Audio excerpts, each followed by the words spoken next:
यस्मात् भवति भूतानि पर्जन्यादन्नसम्भवः यज्ञात् भवति पर्जन्यो यज्ञकर्मसमुद्भवः। अब अन्न से भूतों की उत्पत्ति होती है, अर्थात जीवों की उत्पत्ति होती है। नाद भवति भूतानि और पर्जन्यादन्न संभव, जल के बारिश से ही या जल से ही अन्न की उत्पत्ति होती है। जल में तो अन्न उत्पत्ति नहीं। अब यज्ञ जो है उसी से जल उत्पन्न होता है, इसलिए यज्ञ जो है कर्म का उद्भव है, अर्थात कर्मों को उत्पन्न करने वाला है।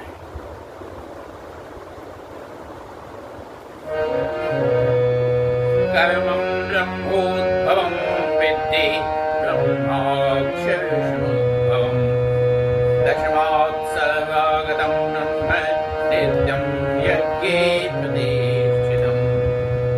इसलिए कर्म जो है वह क्या करता है? वेद से ही उत्पन्न हुआ है कर्म। ये कर्म समुदाय जो है वेद से उत्पन्न हुआ है और वेद जो है वह अविनाशी परमात्मा से उत्पन्न हुआ है। इसलिए सिद्ध होता है कि सर्वव्यापी परमात्मा जो है वह यज्ञ में प्रतिष्ठित है।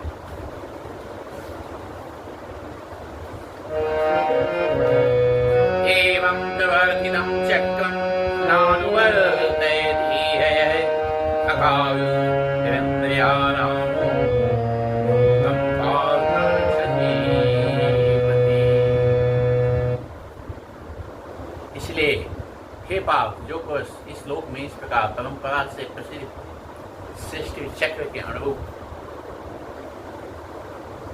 नहीं चलता है और कर्तव्य का पालन भी नहीं करता है, वह पुरुष तो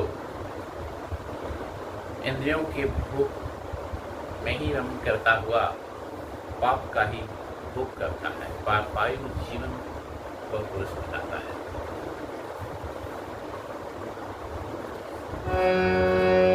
यस्त्वात्मा अतिमेव स्यादात्म तृप्तस्य मानवः आत्मन्येव च सन्तुष्टः तस्य कार्यं न विद्यते। परंतु जो मनुष्य आत्मा में ही रमण करने वाला है, उसको आत्मा में ही सब कुछ प्राप्त हो जाता है तथा आत्मा में ही वह संतुष्ट हो जाता है। वैसा पुरुष जो है उसके लिए कोई कर्म नहीं,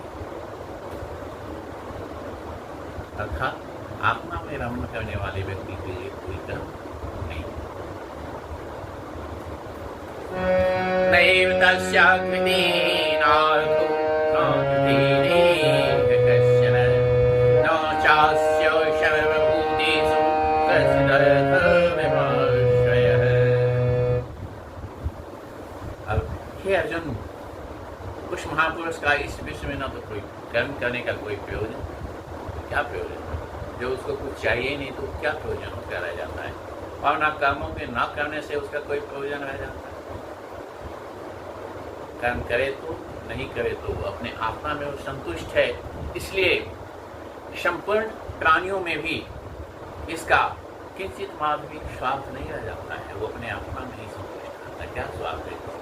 किसी से न लेना न किसी को करके अपने आप में रमण करने वाला व्यक्ति जो है उसके लिए कोई कर्म की संज्ञा नहीं होती।